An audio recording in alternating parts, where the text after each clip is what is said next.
కేంద్ర ప్రభుత్వం చేపట్టిన వికసిత్ భారత్ సంకల్ప యాత్ర వివిధ ప్రభుత్వ పథకాలపై గ్రామీణ స్థాయి ప్రజలకు అవగాహన కల్పిస్తోంది. ఆయుష్మాన్ భారత్, ముద్రా యోజన, బీమా వంటి పథకాలపై అవగాహన కల్పిస్తోంది. భద్రాద్రి కొత్తగూడెం జిల్లా చెర్ల మండలం తేగడలో వికసిత్ భారత్ సంకల్ప యాత్ర కార్యక్రమం ద్వారా స్థానికులకు వివిధ పథకాలపై అవగాహన కల్పించారు.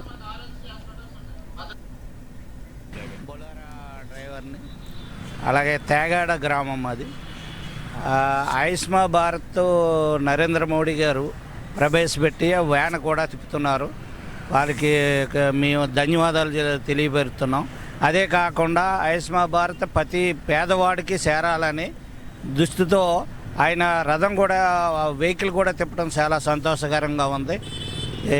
ఈ ఆయుష్మాన్ భారత్ కార్డు కూడా మా కుటుంబంలో అందరికీ తీసుకున్నాం. దీనివల్ల అందరికీ హెల్త్ నిమిత్తం చాలా ఉపయోగకరమైంది.